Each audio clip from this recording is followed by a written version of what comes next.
Get ready for what's probably the greatest entertainment news talk show out of Austin, Texas. Get ready for everything entertainment news and talk. And now, here's your host, Clint Baker. Hey, what's happening, guys? Welcome to another episode of Everything Entertainment News and Talk. Man, we're going to have a crazy show for you today, and we've got some new people in here. We're going to have Derek, and we're going to have Curtis coming in as usual. But before we get started on that, do me a favor, guys, and let's... Do me a favor, hit the subscribe button. That's all it takes. You just got to hit the subscribe button. You can do that. Just hit the subscribe button, please. All right. Cool, man. Man, I'm excited. Let's get the gang in here. All righty.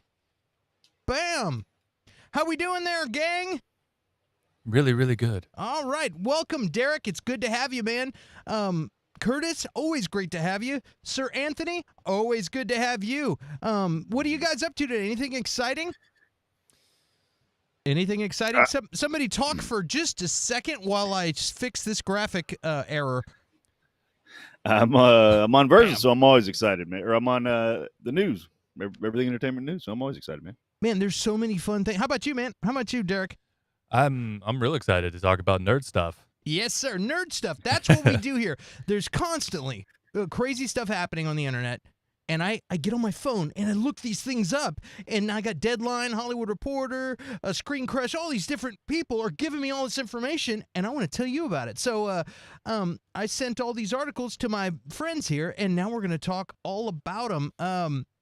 Man, we got Rebel Moon news, we got Flash news, we got the Munsters, we got Joker, Black Adam, all the good stuff. So let's just jump into it. I want to talk about Rebel Moon. Yes, sir. Rebel Moon. This is Zack Snyder's project on Netflix. Zack Snyder wrote a treatment for Star Wars. They didn't like it, so he kept it. And then one day he said, oh, I've got a Netflix deal, and I'm going to make this movie anyway without you, Star Wars. So now he's doing this, and look at the cast he has. The cast is, it's completely fantastic. He's got Sophia Boutella, we got Charlie Hunnam, we got Ray Fisher, Rupert Friend, the Grand Inquisitor, Digimon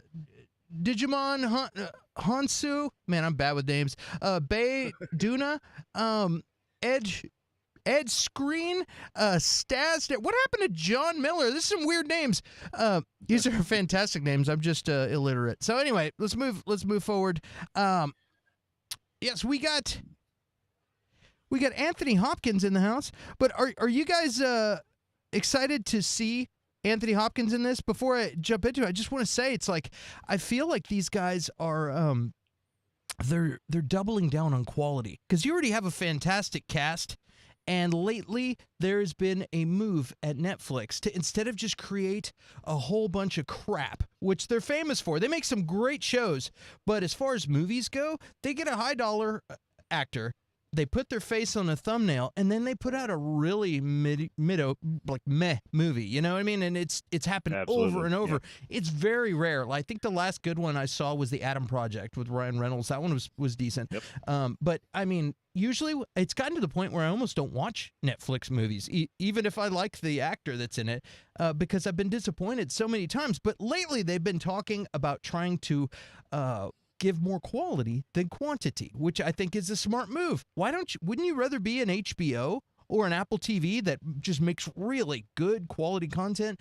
And so they've got two-time Academy Award winner Anthony Hopkins now, and he's going to be voicing a droid. So two-time Academy Award winner Anthony Hopkins has boarded Rebel Moon, the sci-fi adventure film that Zack Snyder is directing for Netflix. Rebel Moon is set in a peaceful colony on the edge of the galaxy and finds itself threatened by the armies and tyrannical regent Balissaris, then dispatching a young woman, Sophia Boutella, with a mysterious past to seek out warriors from neighboring planets to help them make a stand. Hopkins will voice Jimmy, an impossibly sentient JC-1435 mechanized battle robot and a one-time defender of the slain king. This sounds fantastic. Like as far as I'm concerned, Star Wars has done such a great job of taking droids and putting so much personality into these droids that they become favorite characters. And I have a feeling Sir Anthony's got some stuff waiting in store for us. But Curtis, what do you think about this? Are you excited about this movie, or like, what do you got? I'm super excited about this movie. I'm a little disappointed. I'm a little disappointed because I want to see Anthony Hopkins play a bad guy again. We haven't seen it in a long time, and I think that he does it so well. So I was hoping, whenever before I read through this article and I first saw it, I was really hoping he would play whatever the Sith character would be. But regardless, I'm glad that he's a part of it, and I'm really excited about this because just the story of it, like, it's a Zack Snyder film that is, it's not a Star Wars movie, but it could have been. Like, I'm so excited to see what he does with it. And then, I mean, you can extrapolate so much from there, just watching the movie and seeing what he would have done with the universe, and giving the middle finger to Disney, honestly. I'm super excited for it. That's awesome. Derek, what about you, man? Have you been keeping track of this movie and keeping up with it? And what do you think? Are you excited about it, or what are your thoughts? I'm extremely excited about it. I completely forgot that it was originally supposed, like, it was. I forgot until you mentioned Star Wars film that's what it was started off as. So, Star Wars is one of my favorite things ever, and Snyder is one of my favorite directors. So to see both of these come together, I'm incredibly pumped for it. And also, to see Ray Fisher again makes me excited, especially after, the whole drama after Justice League. Did you see? Oh, yeah. I just saw for the first. You had it pulled up here that his character name is Blood Axe. So I know we're not talking about that, but that makes me 10 times more excited for the movie. And yes, I'm really pumped about Anthony Hopkins playing like a battle robot. I feel like he's gonna be like a badass C-3PO or something crazy. I don't know. I'm excited about it. It's gonna be really, really good. Yeah, when your name is Blood Axe, there's some stuff. There's some action coming. And it's a Zack Snyder film. Yeah. I think you're right. I think Anthony Hopkins is going to add a lot of personality to this. I really like that. I love him as an actor. He's just fantastic, and I think he's getting up there in age too. So I like the idea of him still getting to be involved in action movies and whatnot, and getting to record this. Yeah, exciting. Well, let's see here. Let's talk to the chat real quick and say hi to the chat and ask what they think about Anthony Hopkins and Rebel Moon and the excitement for all of this. I'm with you, man. I could tell you're a Snyderverse guy, Derek. Yeah. Yeah. But anything Zach puts out, I'm waiting for. So let's talk to the chat real quick and see what's going on. Move this over here. All right. See what we got. We got Melissa Kennedy in the house. Bakertown's in there. Ramplin Pickler. Did I read that right? Guess you need Ramblin' Pickler for the director's cut. All right. And are you saying C-3PO isn't badass? No, C-3PO is badass. Come on. No, but imagine like times 10 with Anthony Hopkins' voice. That's all I'm saying. Dude, C-3PO is the first guy to run out of the room. Who are we kidding? Like, yeah, he's the first guy to run out of the room. But this is a defender robot. This is completely opposite. Oh, that's awesome. I mean, I would love to see that in a Star Wars movie. C-3PO just like they, stick in a fight chip for him and he whoops ass. But yeah, that's what I mean. Like, he's just, I'm out later. 3PO with like the dark saber or something. Like, yeah. Oh no! Yeah. Oh no! Dude, that makes me happy just thinking about it. All right. Well, let's move on. This movie, I don't even know the release date on this movie. Hopefully it's soon. What is the release date? Does it say? Rebel Moon is an American epic science fiction adventure. That's not what I asked. Well, we'll hit you later with the release date. I'm gonna probably cut this out and make a little video out of it. I'll slap it on the screen. But yeah, the best I've seen is just 2023. I'm sorry. Yeah, but, yeah. And also, if you think about all the other movies Zach's made for Netflix, they've all been really cool. Army of the Dead was really cool, and there was some weird things that are unexplored with like weird time loops and stuff like that, and that are weird. And I can't wait for these movies. I feel like they're going to maybe tie in together. There was the Safe Heist movie that he did, and it also is related to that. And there's just some interesting little nuggets. I like that. I like when there's unexplained little details that mean something and that you're going to find out about later. That's cool, and that's Zach building a universe. And I don't know if this is going to be tied into Earth. It's a galaxy far, far away, but somehow it's related to maybe because it almost seems like there's some space zombies involved in these movies. It'd be weird if they were somehow related to Rebel Moon and it was all tied in. That'd be pretty cool. I have heard that he's it's going to be a shared universe.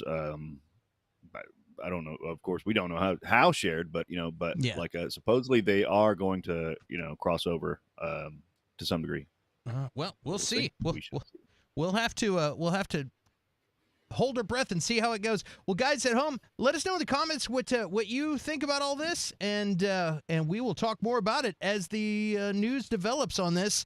Now we're going to get into some weird news. Flash news. The Flash press tour has not been going so well recently, and there's some disturbing, weird things happening out there. I don't want to get into the specifics because sometimes it's hearsay. You've got there's grooming accusations happening. Mm-hmm. There's all kinds of things, and then the girl that was involved, that was involved, she's non-binary, has come out and said that this is a bunch of baloney, but there's been weird stuff going on since she was 12.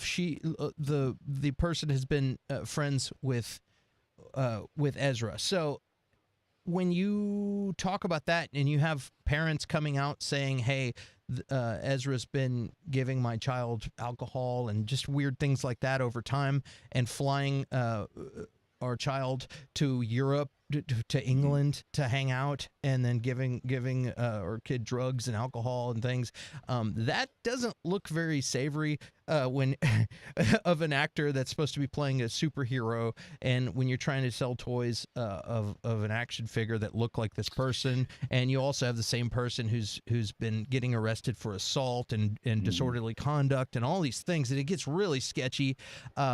There's a lot of drama, and I don't even want to go into that. Or the spilled water on my floor. But what I will talk about is the movie has already been filmed. This is a movie that's already been made. So when you're in that position, we spent $200 million. This was supposed to be the movie that blew up, and just really catapulted the DC universe into really nailing it, because they had a great success with Wonder Woman and Aquaman. Yeah, it's their multiverse movie. Yeah, there's been talking about all kinds of things that now I know, and they were really excited about this movie. It's supposed to be really good. They have Michael Keaton in this movie. They have there's a lot going on, and now you've got new people. David Zaslav took over and bought Warner Brothers, and now is making a complete separate DC division, the way Marvel is separate, and they're not going to be under the watchful eye of the Warner Brothers executives. They're going to have their own DC movie executive, which is great news. All of this cool stuff where it's all the DC fans are like, yes, we're finally, this is finally going to go well. I think Zaslav understands. He seems like it. At least he seems like a businessman that realizes that they're squandering this DC property, and when they should be making a lot of money off of it, and they're screwing it up repeatedly.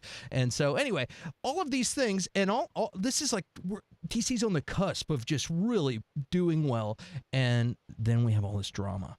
And I'm like, wow. And my question is has Ezra's team known the whole time? You know what I mean? This person is having a lot of self-destructive tendencies right now, it seems like. And I just wonder, like, I've had a record deal and managers and talent managers and different things, and not anywhere near the level of Ezra, but Right. still, Yeah. but still, I wonder, like, does everybody just say, "Oh, this person is a tortured genius"? We're just going to turn our heads, just kind of like you used to always hear stories about, like, like actors who were drunks and stuff. As long as they delivered, they just let them do their thing and kind of sheltered them. But that was before the internet. I mean, you could put a lid on stories back then. Now we're all connected. So I don't know. Like, I wonder. How long all of this mess has been going on, and what do you do? Like, we were talking about this before, but like, what do you do? Do you put this person in like rehab? Like it's well, tough. yeah. I mean, what do you do? What do you think of this whole mess? For one, I guess the real question is, like, how is Warner Brothers going to release this movie? How is DC going to release this movie with the hero having so much drama? At first it was a little bit. I was like, okay, drunken disorderly conduct. Yeah, I've done my share of partying. Like, just behave and stay out of the limelight for a year and then release the movie. It'll be fine. But now it's just getting worse and worse and worse. So what do you think? Yeah, and that's the thing too, is that before he's getting drunk and getting in fights and stuff, that's kind of par for the course, But if the allegations are true and he's like been, doing this stuff with a kid and blah blah blah, like that's a whole different thing, that's different. And now at the same time, like, what are these parents doing? Like, if I don't want Ezra Miller taking my kid, he's not taking my kid. Like, so what are these parents doing anyway for 6 years? But movie wise, like, they're gonna release it. Like, they might do a same day release on HBO Max. And like, I think Zaslav's going to be like, that money's already spent. That money's been spent before I was here. That movie's going out. And with Black Adam and Joker, which we're going to talk about later, it's just more rearview mirror stuff. I think they're getting away from it. Sorry, Snyderverse fans. Like I want it back too, but I just don't see it happening. Yeah. What do you think, Derek? Do you think this movie's going to get released, or do you think they're going to shelf it and just say, hey, wait, Mr. Keaton, we're going to need you to reshoot these scenes, and we're going to slip them into another movie or something? Like, what do you think? They just CGI Keaton's face over all of the Ezra Miller stuff. There you go. And done. I mean, that's interesting. If the allegations end up being true, I mean, that's an option. They could, like, rewrite half of the film and turn it into a completely different movie, and just use bits and pieces of what they already made. I don't know. I don't know how they deal with stuff like this in Hollywood, but I don't know. A few years back, there was another allegation with Ezra Miller where he's like, oh, he choked some woman out at a club. You remember this? Mm-hmm. And I watched the video, and it was 100% playful. Like, absolutely 100% playful. Like, I've done that stuff before. And I was like, you guys are just, you have it. Okay, sorry. I'm just kidding. So you guys have something against Ezra Miller, I think. But at this, like, I don't know. We'll see. It doesn't make any sense for them to not do it. But the way people are these days, if they don't like their actors, they're not going to go see the movie, like what happened with what's her name from Mandalorian, Gina Carano, is that her name? Yeah. I was like, she completely got fired and all that because they know that people won't watch the movie or the show if that actor is associated with it, if they become unliked. Yeah. Well, and I think you're making it. They're gonna release the movie, but that's the thing. They're like, we can't build a franchise around this guy right now. Mm-hmm. We can't move forward with anything after this with this guy. So, I don't know what they're gonna do. I think they're just gonna dump it. They're gonna dump it and move on, like with their new stuff. I mean, I know he he was part of the Justice League, but they're bringing in the JSA in Justice Society of America and Black Adam and stuff. Like, they got a whole new direction, a whole new team coming in just to replace these guys, and then they'll reboot after people have forgotten about Ezra Miller and stuff. So I think they're just going to put it out there and move forward. I think they're gonna get a really good publicist, and I think Ezra's gonna say, "Look, I met this person a long time ago, and they are non-binary, and like I am, and their parents didn't understand them."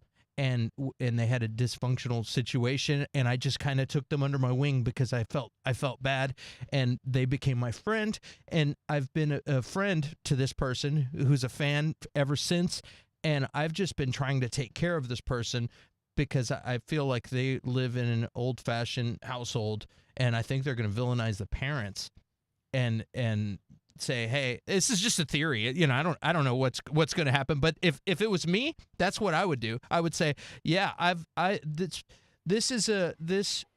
the world is just starting to accept us, and some people still don't, and their parents were some of those people, and so I was just trying to help that person, and because I haven't gotten to research far into it, but I heard that Ezra paid for like schooling for this person too, and then also flew them to Europe, like to check out the sets of the movies and stuff like that in England and all, which is crazy when you have a teenager flying to England. It's kind of like, hey, there's some weird stuff going on. You know what I mean? Again, like that's the parents, like that's kidnapping. If they didn't want Ezra Miller taking their kid to England, like they could have done something. So it probably is a scenario like you're talking about. He was being, helpful to this non-binary teen. But it's easy to pile on, and when your reputation is an abusive druggy drunk, like it's easy for people to pile on. And I'm not saying they're cashing in, but like how did that's straight up kidnapping. You can end it real quick, like parents just call the cops and be like, Ezra Miller kidnapped my fucking kid. It's a super super weird scenario, and I wonder if it's just like, hey, we want some hush money, like, hey, if I pay you, will you stop talking? Because there's so much bad press already just with the arrests and all that stuff. It's something's weird. Something is weird, and I think that's the move for Warner Brothers. If it was me, I would be like, okay, look, we already spent $200 million. How do we release this thing? And of course, I don't know if this situation is harmful to the kid, and Ezra did anything that was out of line or not. I'm speaking as a strategist, and if he did, if Ezra did, I keep saying he, my apologies, then things should be done about it. You know what I mean? But there's also a tendency of the press to try and get clicks all the time, and people say, hey, ooh, this is juicy, I'm gonna write an article, and we're gonna really we're gonna get a lot of clicks because of this drama. TMZ was foaming at the mouth when they heard about this. You know what I mean? So is this as bad? And I've seen footage of Ezra getting arrested and talking to the cops drunk, and I also have a lot of friends who get drunk, and like there's some dysfunction there, and somebody needs to help this person get their stuff together, because it's one thing to be a drunk at a local bar acting like that, but it's another thing to be the Flash and acting like that. You have something to lose, and some people are dysfunctional and don't realize what they have to lose. And coming from a record deal background and touring the world and doing all kinds of things, I can see that, and I hope somebody helps Ezra out, and I hope this all ends up okay. And more than anything, I hope I get to see the Flash movie in the theater. Come on! All right, let's move. Let's get out of here, because I don't like talking about dark subjects and stuff. And as far as the grooming, it from what I read, it doesn't seem like when you hear about grooming, a lot of times it's like, hey, this is my little puppet that I like. Seems like it's more of a situation of this is my friend that I'm taking care of. Right. You know. So anyway, well, let's move on to a more positive subject matter, because man, this dark stuff takes it out of me.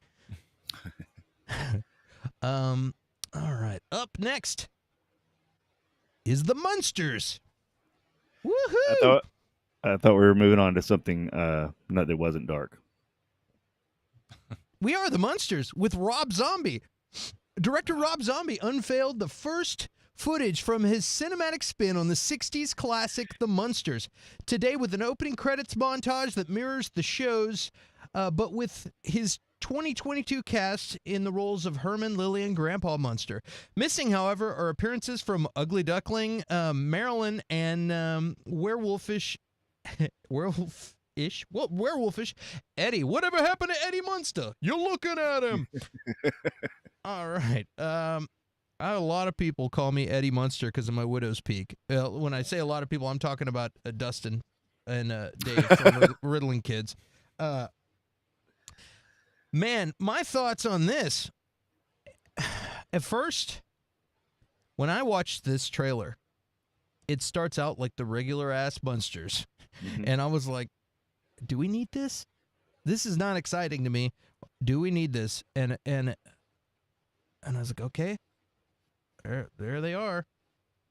This is exactly a crappy remake of the Munsters. But then all of a sudden it turned to color, and when that happened, it flipped a switch for me as soon as it turned to color, which is kind of weird. Like, Mhm. and all of a sudden I was like, and it changed the tone in my brain, and also I stopped and I said, you know what? I've never seen any comedy from Rob Zombie.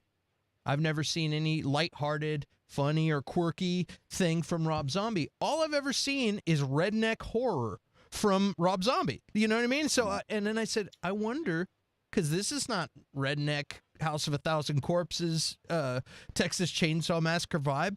This is like a quirky Munsters thing. And all of a sudden, it hit me, and I said, man, I wonder what's going to happen.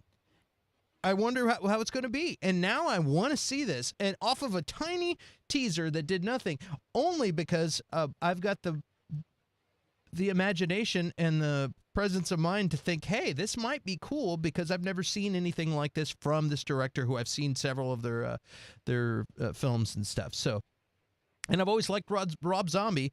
I don't like all of his movies, but I've always liked Rob Zombie, and I want this to be a win. So hopefully it is. But Derek, what did you think? When you watched this trailer? I was surprised that it was happening. I did not know that this was happening until you sent me this article. So at first, I don't know. At first, I kind of thought it was a joke, and then I watched the teaser. I was like, all right. I didn't have any real strong opinions, negative or positive. I was just thought, well, I mean, if Rob Zombie's doing it, then it could be cool. I loved his Halloween movies. I like his style, and reading a little bit, like, he said that this was like the job he's been chasing for a long time. So Mhm. knowing that he's actually really passionate about it too, that'll be fun. I think it'll be fun. Yeah. What do you think, Curtis? I think this is fucking awful. I've known about it for a while. How do you really feel? Yeah, this is terrible. Now, so I am not a fan of Rob Zombie's movies. I think besides, I haven't seen them all, but because I don't really like them. Devil's Rejects was his magnum opus. It was a great film. Other than that, I don't really like any of them. I think he ruined a lot of things in the Halloween mythos and blah blah blah. That's a whole different conversation. But I just don't like him. I like his music, fine. But as a director, I don't like him. And then the Munsters, like the Addams Family, has continuously translated well to film. I don't know how. I mean, and maybe that's the thing. Maybe he'll surprise me, like, and I've never. You make a good point, Clint. I've never seen him do comedy, so. Seeing that, maybe that's his genre, and he needs to stay the hell out of horror. Like, but it doesn't excite me to see the film. I'll probably end up watching it, but I'm gonna wait for some people that I trust to see it first and tell me about it.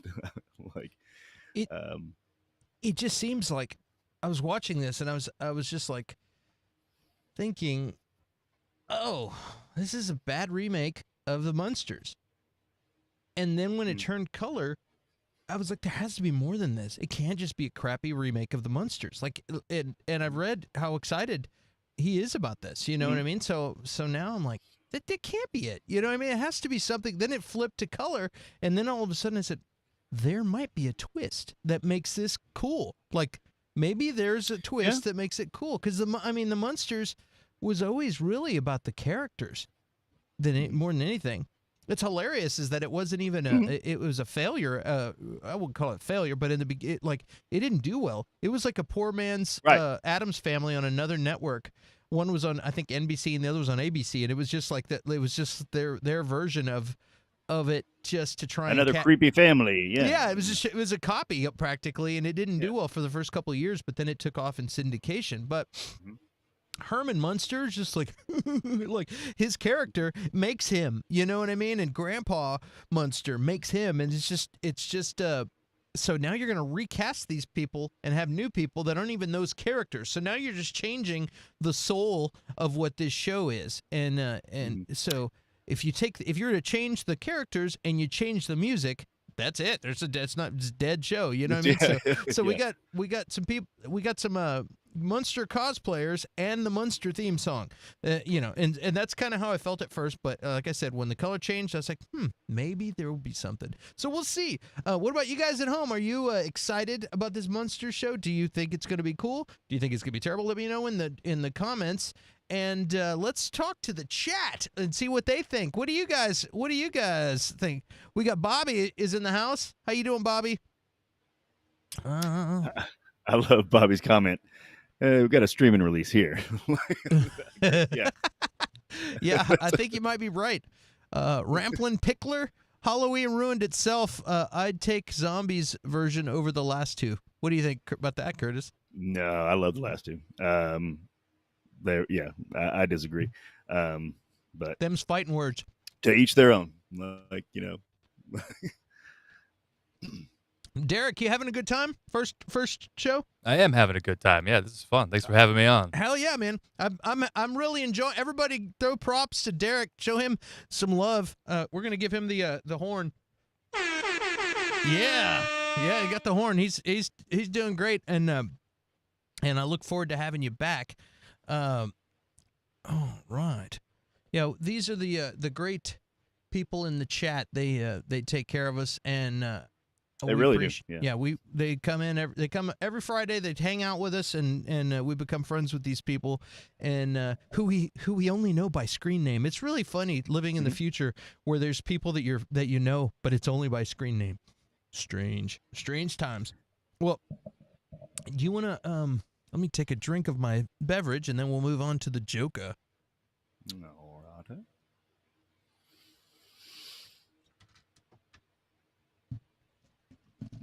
All right.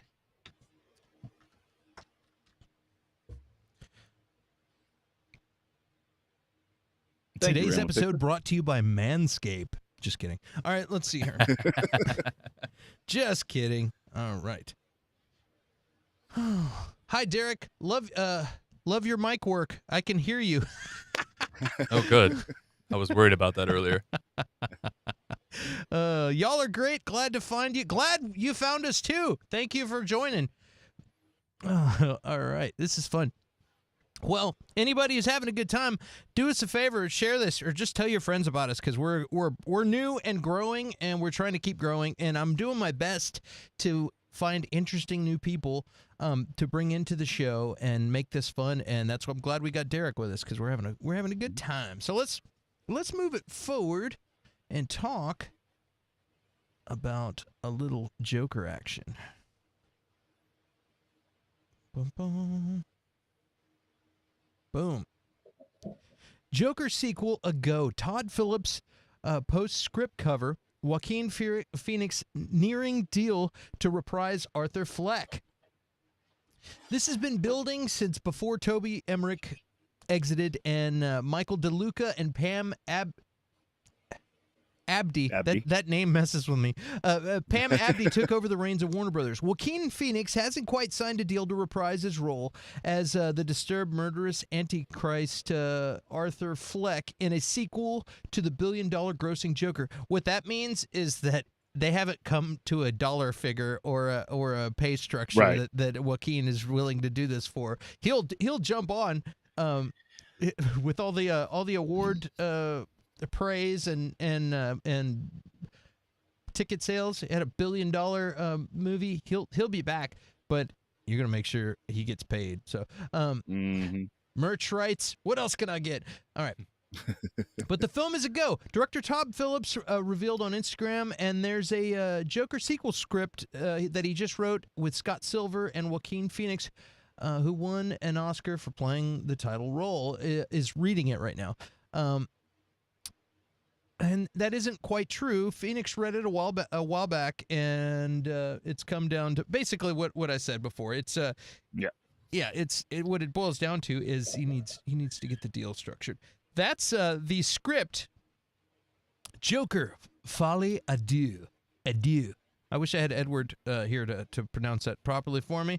Folie à deux. What does that mean? It means delusion or mental illness shared by two people in close association. So that's interesting. Shared madness. Shared madness. I like that. I think that's cool.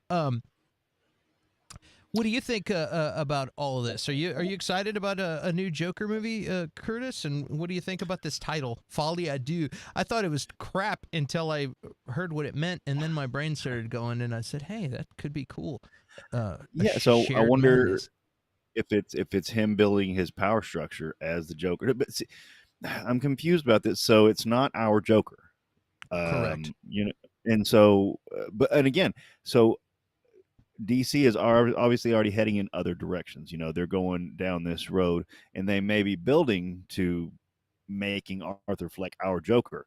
And that's the thing. So maybe him building his kind of power base as a Joker, is shared madness. Everybody loving him and stuff like that. And but like I'm excited for it. But I don't know, confused and not. I'm not sure. It's confusing. And also I was thinking, I was like, whoa, are they going to try and put this together with Pattinson? You know what I mean? Are they going to? And then I'm like, no, they had a Joker cameo, and so they didn't they remove that? No, it was in there. Yeah, it was in there. Okay, yeah, it was in there. So it was longer, and they shortened it. But yeah, that's right. And he was awesome too. I want them to use him. He's fantastic. But so I'm thinking what could they do? And then it really hit me again how the rant that I went on the other day, and I'm like, the Joker wasn't even a comic book movie. This wasn't even. This was a dark drama that they just threw. But they're like, okay, we're gonna get a hat full of DC and Batman names. Okay, we got Bruce. Okay. You got different things. Like, who's the next one? Yeah. Yeah. Who's this? This not and just turn it into it's like Die Hard. None of the movies that were Die Hard were ever written as Die Hard movies. They were all just other movies that they were like, this is a good story, and they slapped Die Hard on it, and we love it. Exactly. And so they're like, cool. We wrote a movie about a crazy person. What do you want to do?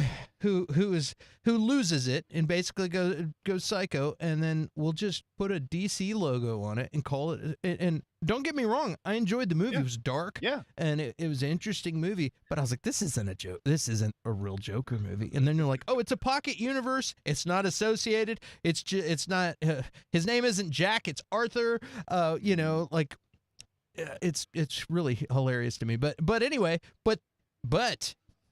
If you sell $1 billion, you better believe David Zaslav's going to come in there and be like, okay, guys, you ready to make another Joker movie? Because we're ready to sell it.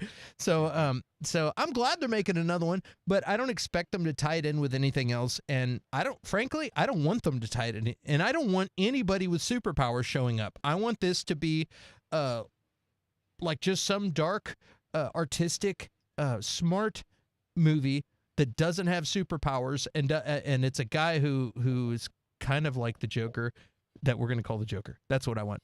Derek, what do you think, man? Do you think I'm crazy? No. Well, I have a few opinions about the first Joker movie. I liked it and didn't like it at the same time. I don't like my Joker to have an origin. That's just me personally. I've never cared about it. So the first movie I also didn't care about. I enjoyed it for what it was. I thought it was really well done, and I did like the movie.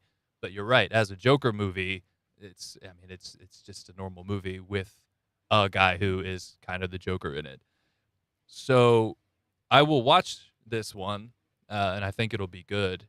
But yeah, no, I definitely don't want them to try to tie this into anything. And I know at least their older plan, that they talked about the DC fandom once, that they were just planning on making different things. Some of them will tie into together like the DCEU, and then the Batman is its own thing, the Joker is its own thing, which I'm fine with because there's plenty of multiverse stories out there and Elseworld stories in the comics, so I'm perfectly good with them doing that in the movies. Uh, I'm curious about this, but I'm not excited about it. I think I'll enjoy it because it's a good director. The first one was entertaining. Yeah. Yeah, And he's correct me, Clint. He's kind of heading the shop right now, right? The director is temporary head of DCEU or something like that. he's just like a serious consultant. It's like you get David. He's like, I want you to take a larger role. And what happens is when you got a person that's When you coming make $1 in, billion, and they said, hey, this guy made $1 billion with a $50 million movie. Let's see what he has to say. This guy's a winner. Right. I want to hear what this winner has to say, and that's the deal. And that's where we were talking last week, and where I was saying, like, what, this guy who doesn't even doesn't have a black belt in DC knowledge, he's not really a canon guy. And I was like, yeah, he didn't even make a DC movie. He made another kind of movie and slapped called it the Joker. That's cheating, dude. You make a movie and you call it the Joker and slap a DC logo on it, and the Joker, you could have a movie about my dog taking a crap and call it the Joker and put a genuine DC logo, and everybody loves the Joker. They're all gonna go see it. You know what I mean? And the deal is, he made a good movie, so he's like, hey, I'm gonna make a great movie. But that's the thing, though, and then rebrand go this ahead. as a Joker movie. It's hilarious. Yeah, if you took the same movie and you called it The Jester, and it would be still be a good movie, but it would be like an art house indie thing that made its money back probably, and that's it. But it's with DC Joker logo, like we got $1 billion in our pocket.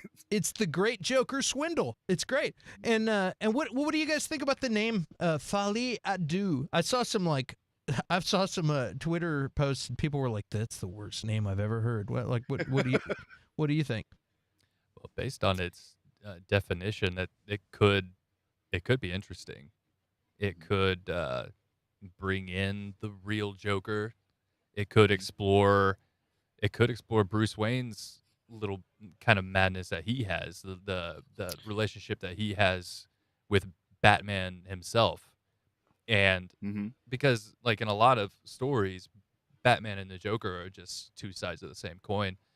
They just feed into each other so much. So they could do something with that if they wanted to. I don't know if they will, because it just depends on how many years later this one takes place, because Bruce was still just a kid. He was like 9 in the first one. But it would be interesting to see, because Bruce is a very troubled individual, and we haven't really gotten that much in any live action film. A little bit, but they haven't really explored it. So it'd be cool to see. I don't know if we're going to see it here, but that's just a hope I have at some point in time. That's pretty cool.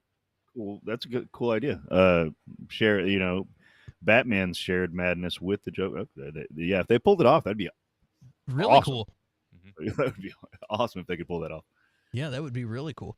Or it could be like he maybe mentors our Joker. You know what I mean? And makes that. That'd be you cool know what I mean? Yeah. And I don't know. We will see. But what do you guys think about this? The Joker sequel coming soon, man, and they're working on it. We got to wait for Joaquin to get his dollars secured, and then we're gonna have an interesting Joker movie. So we'll see how that goes. Speaking of interesting movies, holy smokes, guys! I don't know if you guys saw the Black Adam trailer, but I haven't had I haven't had a trailer get me excited like this in a long time. I was really excited about this trailer when I saw it. Hey, Dwayne, how you doing?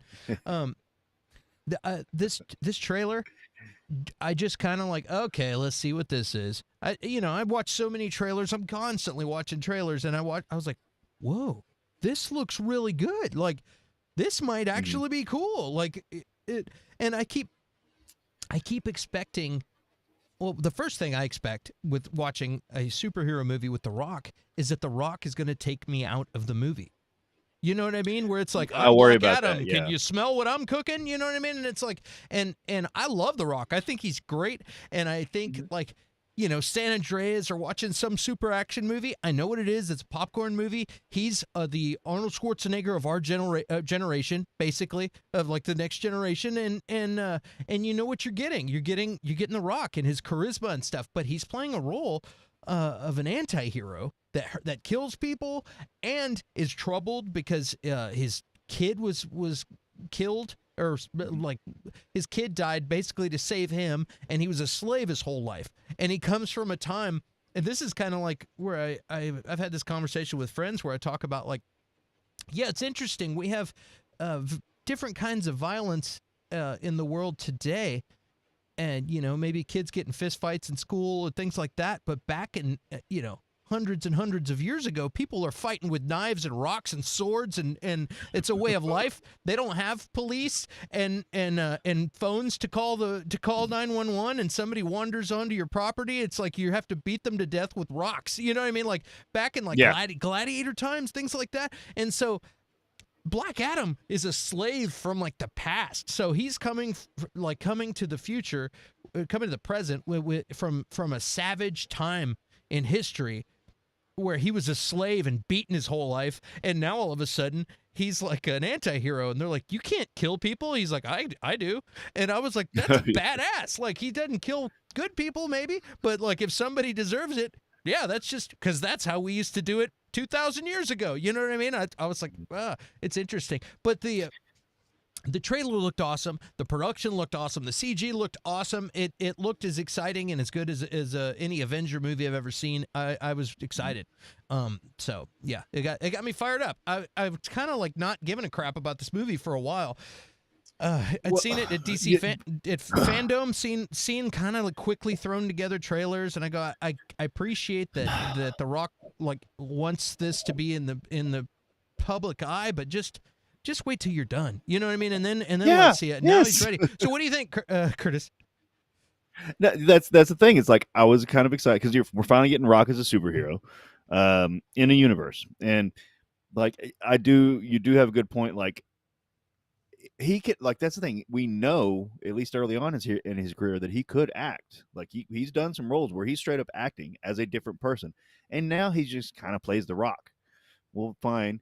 But so I'm wondering if that will take me out of it. But again, I was excited about this, but then they delayed it and did this and did that, and it was like almost it's not that I didn't care, but I got tired of wasting my energy caring, like, and so that's the thing too. I think we were talking about it yesterday or something. Like, if they delay this movie again, like if they actually delay, like that's just bad. It's gonna be so bad. Like, I think it's set. But. Like, so I'm excited. The trailer did get my excitement level back up there. More so for the other characters, actually. I'm not super familiar with Black Adam, but the other characters, again, they're Justice Society of America characters, and if you like bringing them in and doing it correctly, you can just build a whole new universe. You don't need Superman. You got Black Adam right there. He's basically doing Superman shit, so like this is a whole new stepping point as long as it's done well, and bringing in known quantities that are good characters and can really, make something happen with this. So I'm super excited about this. What do you think about this, Derek? I think it's gonna be cool. I'm not super familiar with Black Adam either. Where was I gonna go with this thought? Ooh, I'm real pumped about Pierce Brosnan as Dr. Fate, though. Yeah, I have seen Dr. Fate pop up a couple of times, and that's really exciting. But no, it looks good, and I've always had faith in DC, and when an actor gets passionate about a project and Mhm. sticks it out for as long as The Rock did, I mean, just look at how Deadpool turned out with Ryan Reynolds because of Right? Yeah. how badly he's like, I'm gonna make this freaking movie. It's gonna get done.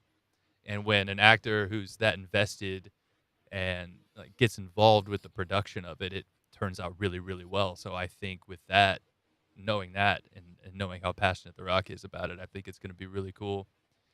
Um, I my That's a only good point. worry about some of these newer DC films is them trying to compete with the MCU, and then I don't want that.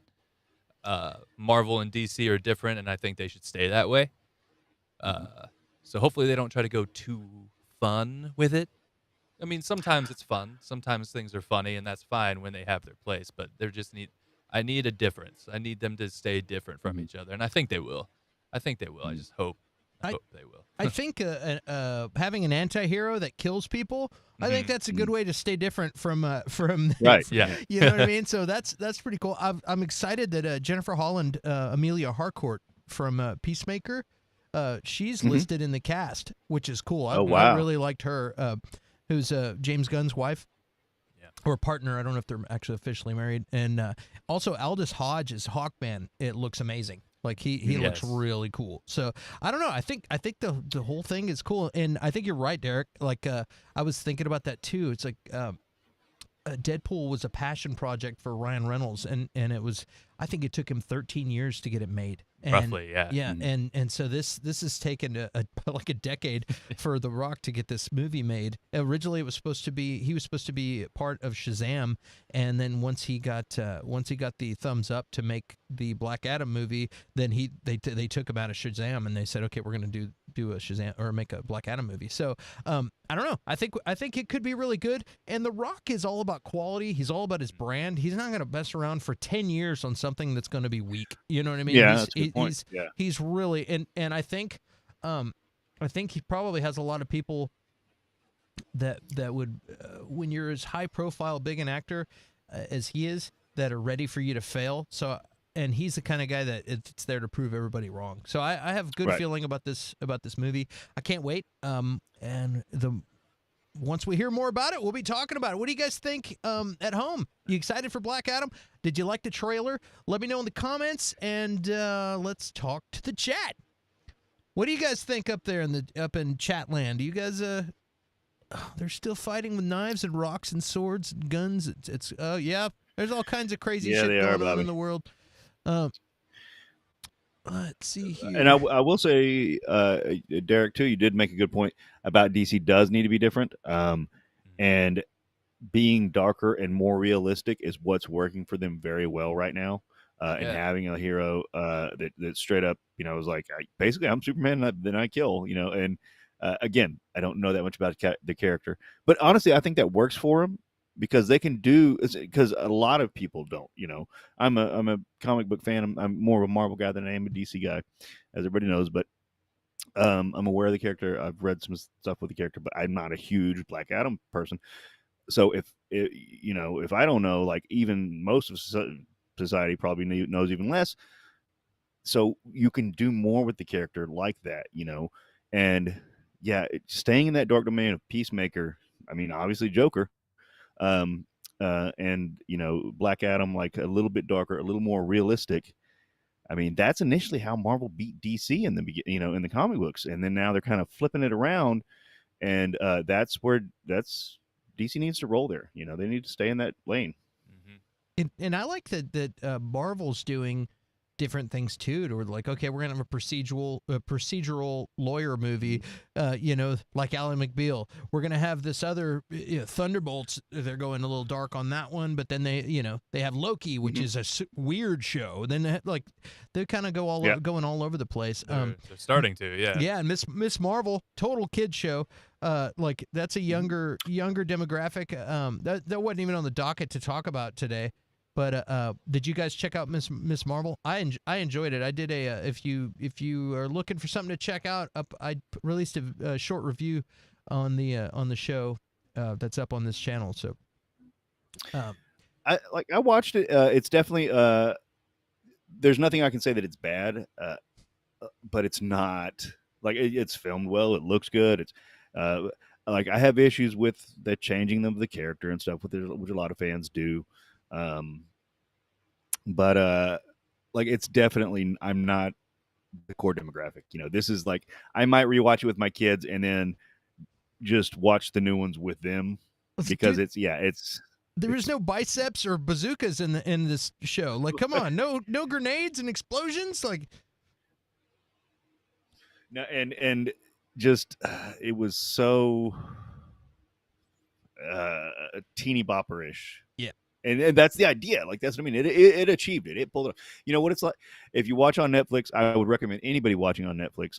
The Mitchells versus the Machines, I believe is the title. Uh-huh. That is a kids movie, and it's stylistically the same, and I would say superior. But it's done so well, and like I don't want to say they ripped it off. It might even be some of the same creators. I don't know, but they do it really well. But it's just not what I want to see in a Marvel show. It's not bad by any means, but it's not made for me. It's made for other people, other little kids or younger tweens and stuff like that. Yeah, and they're branching out, I'm sure, to do Young Avengers and things like that. You know what I mean?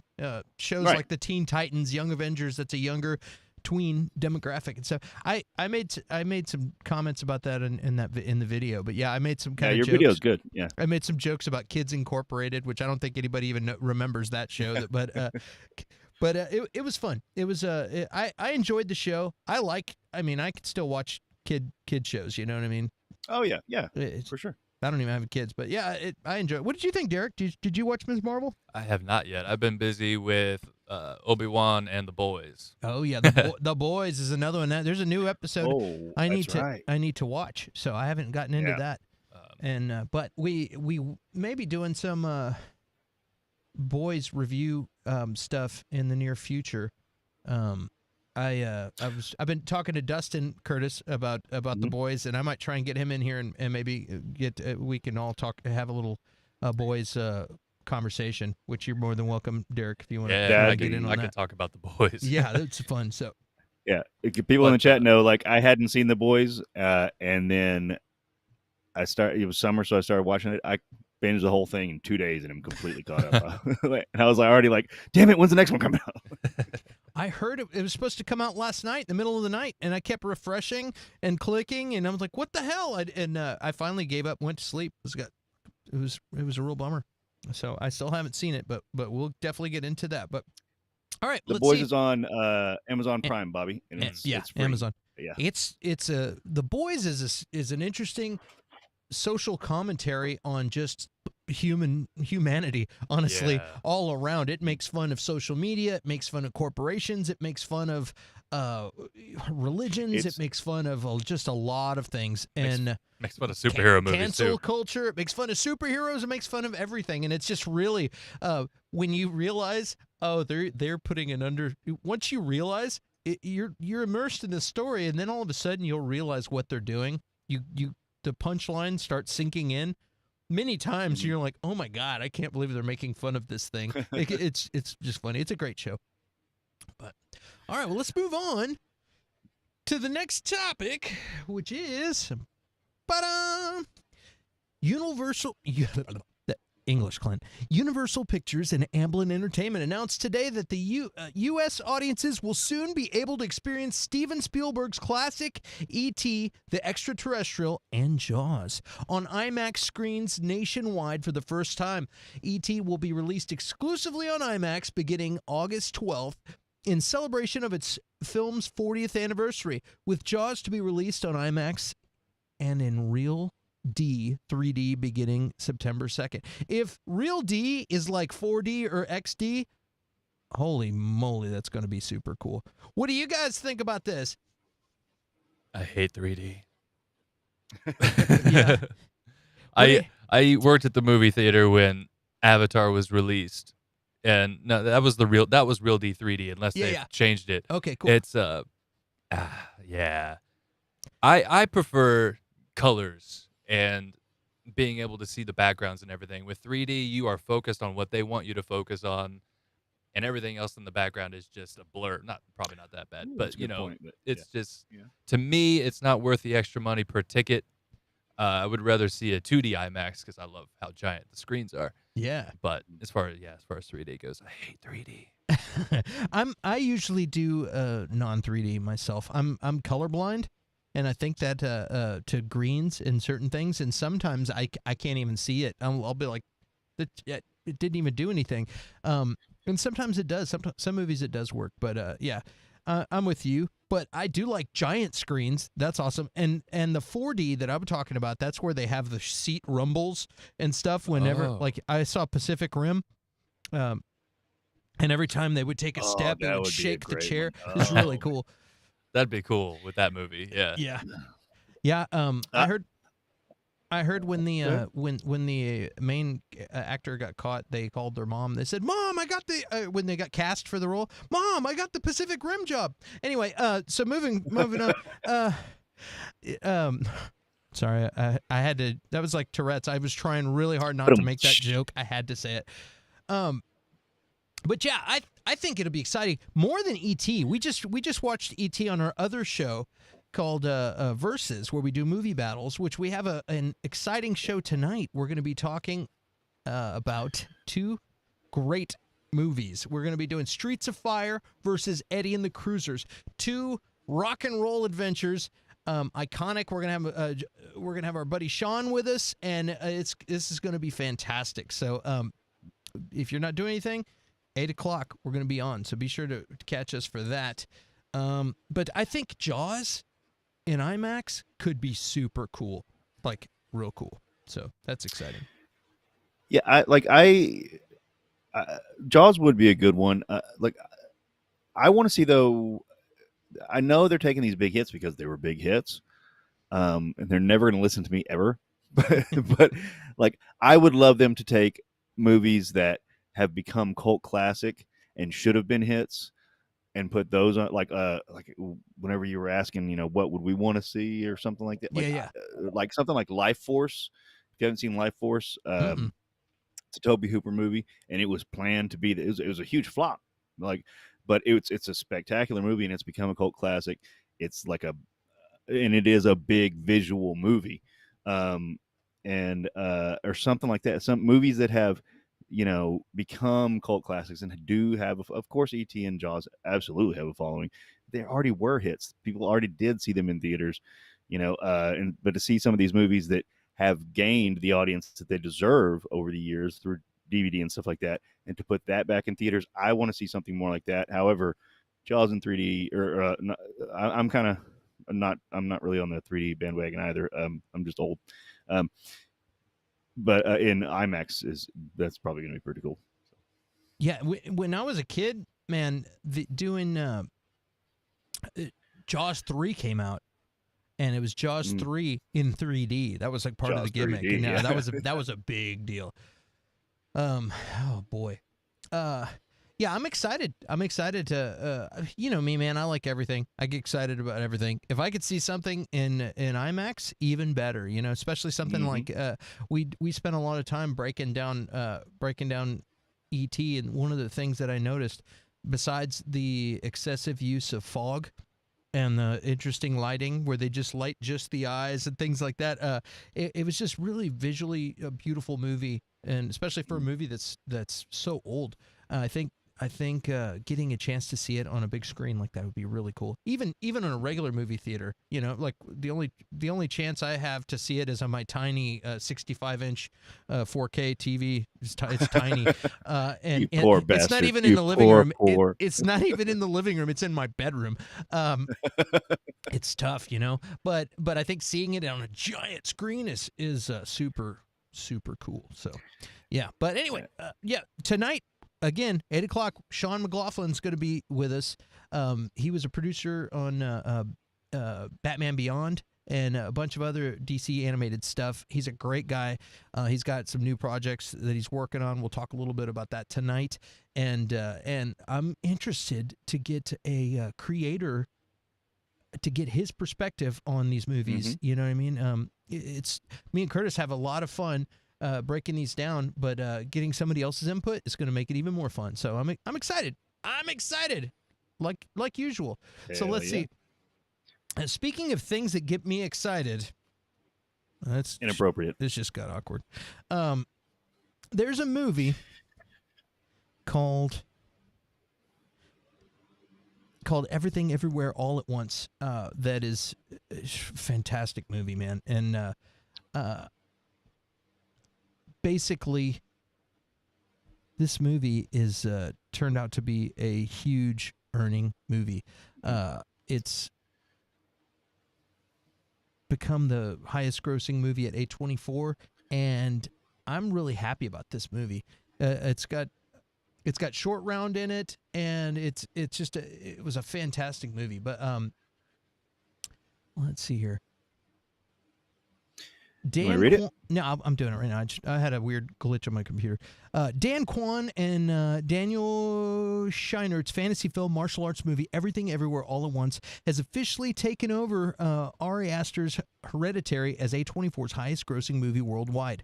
And the movie's theatrical run, blah, blah, blah, blah, blah. Basically, this movie has been kicking ass, and it's got legs. It just keeps getting better and growing and doing better and better and better and better. And if you haven't seen this movie, go watch it, because you're going to wish you saw it in the theater if you haven't seen it. It's fantastic. It's available now. If you don't get out of the house, I think it's $20, $19.99 on Amazon to buy it. It's worth it. If you buy movies, it's worth it. It might be my favorite movie this year. Like it's that good. Oh, wow. Yeah, it's fantastic. And it's hilarious.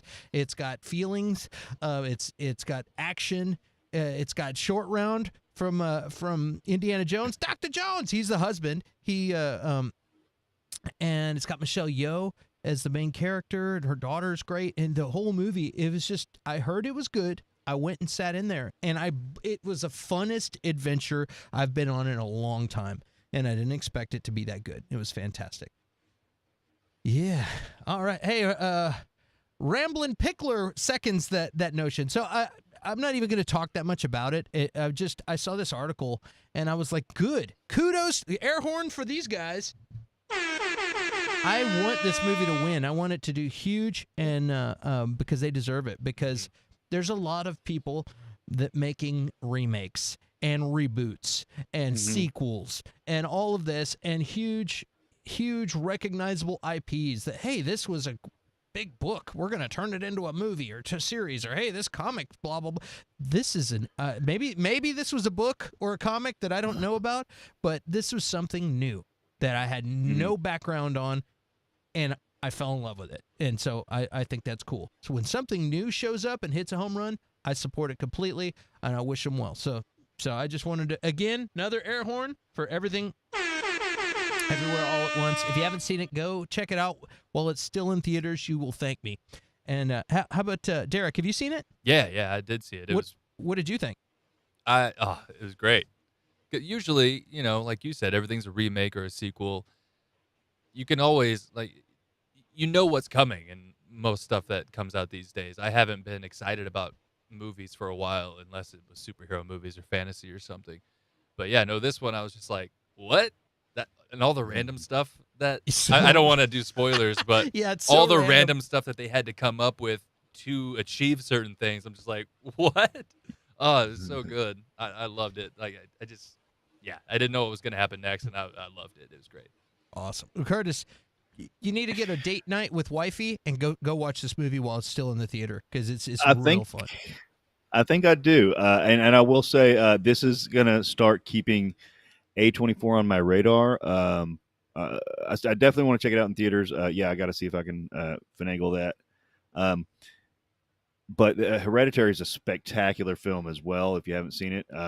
So they're bringing up some original stuff, and they're making some damn good movies.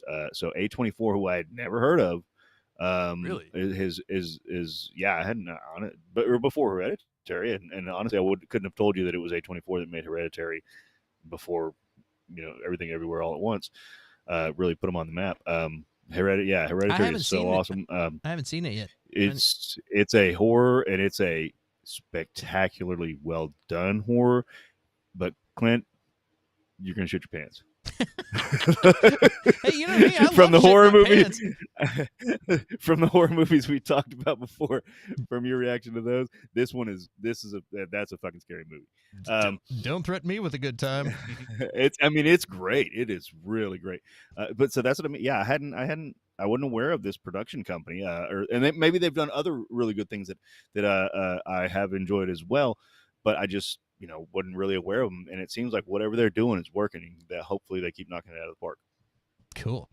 Well, I hope so too. I'm excited. That means every time we say A24, we need to look and see what they're doing. That's Really, yeah. That is honestly. quality. That is the opposite of what. That's exactly what I was talking about. The opposite of like when I see a Netflix film, I'm like, I'll see if it's. I'll listen up and see if anybody says it's good, but it's probably gonna suck. These guys just like, hey, what are they doing? And that's cool. That's the badge of quality, and I'm all about quality. So, all right, well, let's move on to. Let's see. Anybody? I should talk to the chat for just a second. Any of you guys seen Everything Everywhere All at Once? Any of you all like it? Huh? Anybody out there? Ramblin was saying yeah. And Mel, back to your statement that Hereditary is great. Definitely check it out, Clint. It's phenomenal. It's a very smart horror film. It's just great, but it's scary if you're not a horror fan. What scares me is possession movies. That's the stuff that gets me. Well, then, yeah. And you're gonna shit your pants. pants. Yeah, that's the kind of stuff, because that's the kind of stuff where you'll wake up and you're like, feel like somebody's watching you from in the room. Stuff like that. That's the creepy stuff. I'm not scared of a slasher. Of a slasher wearing a mask. I'm like, dude, I know kung fu. I'm not worried about a guy with a carving knife. I'm worried about a ghost. You can't karate chop a ghost. I can kick Jason in the nuts and run, but you can't do that with a ghost. The spirit that's gonna take over my body. Nope, that scares the hell out of me. Yep. All right. Yeah. Then. All right. Well, maybe watch it during the daytime with all the lights on. Yeah. Turn all the lights off. Hello. All right, well, let's move on to the next topic, which is dun dun dun dun. Thunderbolts. Marvel Studios. This comes to us from Deadline. Marvel Studios' top secret Thunderbolts movie looks to have gained momentum as Deadline has learned that Jake Schreier is set as the man, they were after me with the names today. Is set as director of the new Marvel tentpole. Black Widow scribe Eric Pearson is penning the script with Marvel Studios president Kevin Feige producing. This is exciting because I like Marvel villains, and there's been a shortage of some like really good villains, with the exception of Thanos. You know what I mean? And we got some stuff coming down. Christian Bale's about to turn this thing up on its head with an uppercut. But I like this. I like a bunch of bad guys teaming up. This is exciting to me. We got Curtis, who's got the Infinity Gauntlet tattooed on his fist. Show him your fist, Curtis. Those who haven't seen it, that's right. What do you think about Thunderbolts? And also, before we get into conversation, give us. We don't have to give a. We're not doing. This isn't a solo video. Just a brief explanation of what the Thunderbolts is, because I've heard of the Thunderbolts. I never read any Thunderbolts comics, and I remember about a year ago I was on Super Team Megaforce with the Small Screen guys and Sil Abdul and Geekosity, Mikey Sutton, and all these people. We were all talking, and Mikey spilled the beans. He was like, "All right, here's my scoop," and he told us that there was a Thunderbolts project in the works. That was a year ago that Mikey called it. Now it's coming to fruition. So high five, a little horn for Mikey too. Yeah.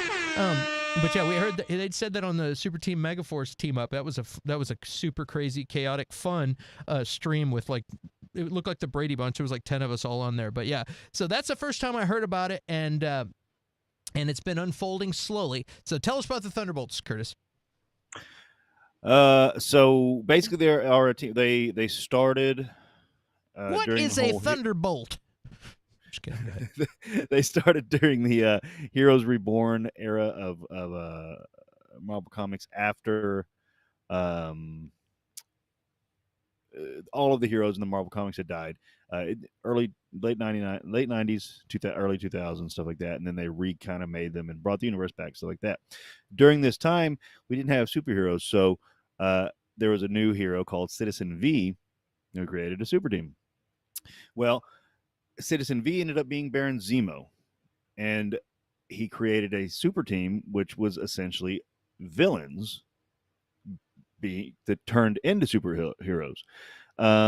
After that, the team was co-opted by the government, and Norman Osborn took over the team and kind of ran it from there. They're not going to do that with the movie, of course, but it's essentially a rotating cast, a rotating team of ex-villains playing as heroes. So they go and they're sanctioned by the government, and they go and they, we got a situation over here, and they go and they can take care of it, but they're still villains. So they do bad stuff while they're taking care of it.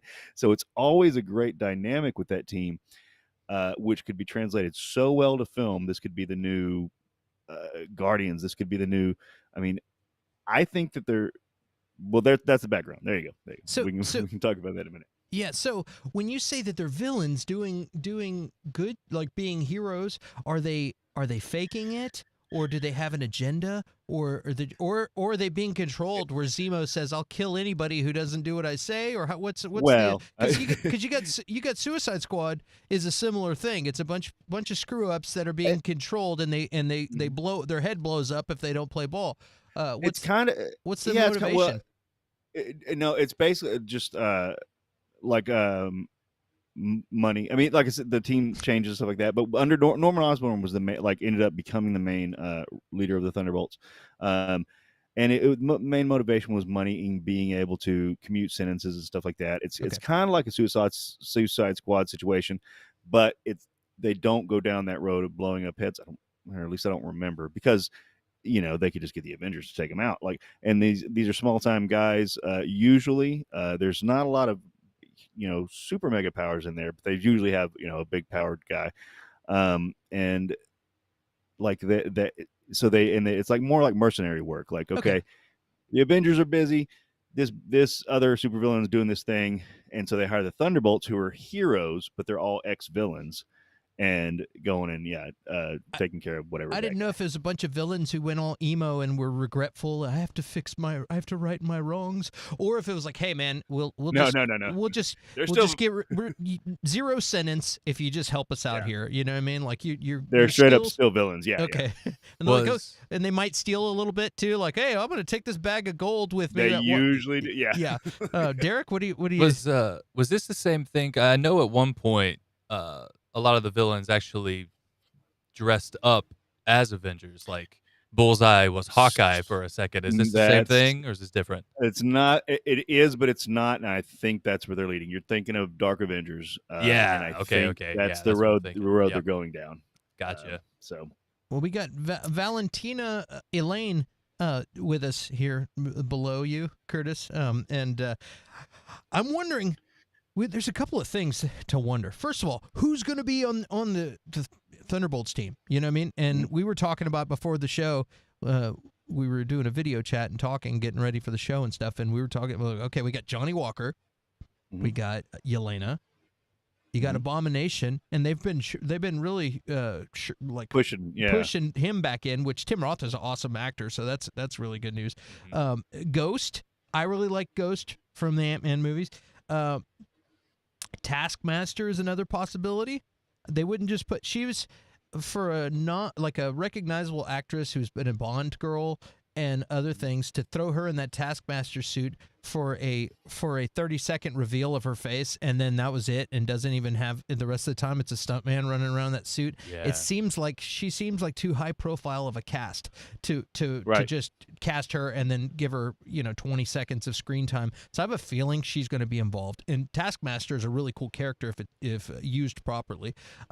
Nebula is another possibility. We were talking about that. You shot me down because, remember? Well, they could, and now I'm thinking about something else. But yeah, no, because you see Nebula with the Guardians in Thor Love and Thunder trailer. But you don't see Gamora, Oh? which is interesting, which I don't understand why Nebula would stay with the Guardians and not with Gamora. I mean, I know it's a different Gamora, but still.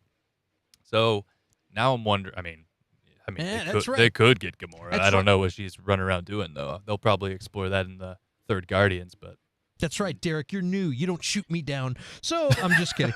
So Nebula? Just kidding. No. But another one is Bucky, the Winter Soldier, is a possibility. I don't know if he's gonna quit running around with the new Captain America or with or I don't know. That's a possibility. Yeah, they've got that in the article. They've got him in there, but I just that seems weird to me, especially if you've got a U.S. agent on the team. So they'll, it's a good couple years down the road till the Thunderbolts movie actually comes out. So there might be things where there's a split between Falcon and Bucky, because there already was tension over the Shield. And they're working their way into a new Falcon anyway, because Falcon became Captain America. Remember? Right. Yeah. Yeah. So I'm not saying that they can't make it work, but that one just seems kind of weird. It seems kind of out there for me. So I don't know. I imagine if Bucky's gonna be in it, I feel like him and Cap would show up at one point just as a cameo. Old Cap? For sure. No, for new sure. Cap. Sam. Oh, okay. He's Cap now. I'm gonna call him yeah. Cap. All right. Um, He may. Yeah. it could be a thing Walker, what are you doing, man? It's like, I'm with the new team, gotta do this thing. It's like, all right, well, freaking keep your nose clean, you nerd. Yeah. Another bad guy that has popped in recently is Sam Rockwell. Popped in too when we had that little video before to get us ready for what was it, Shang-Chi. They had a little cameo, a Sam Rockwell cameo, and he's Justin Hammer from the old Iron Man. Yeah, movie. because they could use a weapons expert, Yeah, like a Tony Stark and- they totally could. And the big question everybody's thinking is, what about Thunderbolt Ross? Like William Hurt, it's a big tragedy. We lost William Hurt recently, and we're gonna give William Hurt an air horn out of love and respect. We've seen him for years, and the last time we saw him was with in the Black Widow movie. So we're losing William Hurt, and that character, that's supposed to be Red Hulk, right? Pretty sure, yeah. So I mean, what do you think's going to happen there, Curtis? I mean, honestly, I think he's they're because of he founded the Thunderbolts, but the government team and stuff like that, but he wasn't the hugest part of it. So I think that they might name it the Thunderbolts after him and kill off the character, and name that in honor of him, like it was his idea. But they just don't show him and stuff and say we're gonna have this new team and blah blah blah. There are a lot of avenues that they go down with Red Hulk that Derek was talking about earlier. Yeah, do you think they would maybe do Red Hulk, and I mean, there's a lot of things like Red Hulk, and you could do Restreamer. I don't know how classless that would be unless he approved it before we lost him. But with Restreamer Probably all technology, standard contract now. That's you know probably what I mean? standard contract for Marvel and Disney nowadays. he could have said, yeah, hey, if you keep paying my family, go for it. Use my voice. That's what I'm saying. It's probably and make a CG Red Hulk that's Hulk all the time. So it's like there you go. That would be really weird. I don't know how I feel about that. It's kind of a weird, creepy thing to do. Yeah, I mean, it's possible though if everyone's okay with it, because I mean, with the Rise of Skywalker, Carrie Fisher wasn't there to film anything. Yeah, and that was all CGI. They were fine with it for the character. Mm-hmm. It just depends, I guess. Restreamer like technology. They're gonna do. Go ahead. I was just saying, we've talked about it before, but like Restreamer technology, they basically make a profile of your voice, and it's the same thing like with a guitar. I can profile a guitar amp that's a Marshall amp, and then and then play into this thing, and it changes the guitar tone into a Marshall, and I can have a Mesa Boogie profile. They now have a Luke Skywalker profile, and I could go into the dialogue, and it would sound like Luke Skywalker. And it's like we're in the future now, so you don't even need, like. And there's also, I'm also wondering, because they had James Earl Jones listed as the voice, but later it said Reese Beecher in the credits. So you could have had Hayden Christensen saying, the last time you were I was the master, whatever, you know what I mean? And it's like Hayden Christensen, who is Darth Vader, getting his voice transformed into James Earl Jones's voice. They have that technology now. And we were talking about it the other day, because they just bought the rights, or got the family signed off to have Stan Lee appear. If they wanted to, they could CG do a deep fake of Stan Lee, and then have Curtis say, "Hey, you kids want a hot dog?" And then they transform Curtis's voice into Stan Lee, and bam, the hot dog vendor in the next Avengers is Stan Lee, courtesy of deepfake and Curtis's voice. You know what I mean? And Reese Beecher. It's like the technology's here, so you could have William Hurt's voice doing Red Hulk, and not only that, but they're going to augment him into a Hulk anyway. His voice is going to sound a little different anyway, so it's like easy to do, but it's crazy. Anyway, what do you guys think about all this? I mean, I think I don't think they're gonna do it with Thunderbolts yet. But in my opinion, Red Hulk's coming. Like, it's just it was a big enough storyline. Like, it's down the road. I've heard that World War Hulk is coming soon, so it's gonna be after that. But sooner or later, there's going to be Red Hulk. So now it's like it's going to happen. It might be 5 years down the road, but yeah, they're going to do that storyline. Keeping it as Thunderbolt Ross, I don't know. And for little stuff, like if it even for Chadwick Boseman, if he signed the contract and stuff, if it's a classy like death scene for the character for the movie, I'm fine with it. I don't know how comfortable I am with it. After somebody's passed away, if they're still alive, and they're like, hey, go nuts with it, fine. But after somebody's passed away, and like having a character with their face and voice continue on, I don't think I'm fine with that. But like, a little scene to, be like, oh, I always wanted to tell you, blah, blah, blah. Then they die, kill off the character. I'm okay with that. But I don't know. Like that, it's just weird to me to do it, continue a character after a person's passed. I don't think they're going to be doing that. Like, I think it's a level of it's too much debate there. You know what I mean? It's a little bit. Right. People be like, that is just cashing in or whatever. I think people get turned off to that idea. That's disrespectful. But you make a good point. Yeah. You make a good point though. Like, if my family's getting paid, it'd be like, I'm already dead. Like, let my family have them. Like, who cares? Make me dance around and like, But still, I'm sure the family would be like, that's gotta hurt the family every time they see it. Even though it's not, their real loved one stuff. So, who do you guys think's gonna lead the Thunderbolts? Do you think it's gonna be Baron Zemo? Because he was badass. That guy, even though he's incarcerated, he can do whatever he wants. I feel like he's in a position, for all we know, he's the one pulling the strings with Elaine here. That was kind of what Curtis was kind of going down that road before the show. Oh, really? Yeah. And I think, like, honestly, I think especially since they're both incarcerated, Elaine's obviously doing all the work, but I could easily see it being Baron Zemo being the brains, and Justin Hammer being the money, because in the comic books as well, after S.H.I.E.L.D. falls, it's Hammer takes over, which is the new S.H.I.E.L.D., and then Dark Avengers happens by making the Thunderbolts the Dark Avengers. So I think I wouldn't even think about that when y'all brought up Justin Hammer. I was like, that's a good point. Like, he's probably in there somewhere. So he might just be the money man right now, but he's in there somewhere. All right. Depending on, because I know Zemo in the MCU is much different than he is in the comics, right? His motivations in the in the show and the movies seem a little bit. I don't know. Maybe he wouldn't even want to be a part of something like that. But they kind of But if he's I mean, like he's all about bringing down heroes. So he's like, if I make a team of bad people that are heroes, like they might bring themselves down. So Yeah. I don't know. Ramplin Pickler says, Mickey Rourke, Whiplash, please. No.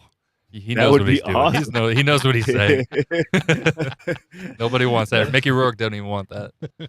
Mickey Rourke doesn't want it, but I'd be like, yeah, let's go.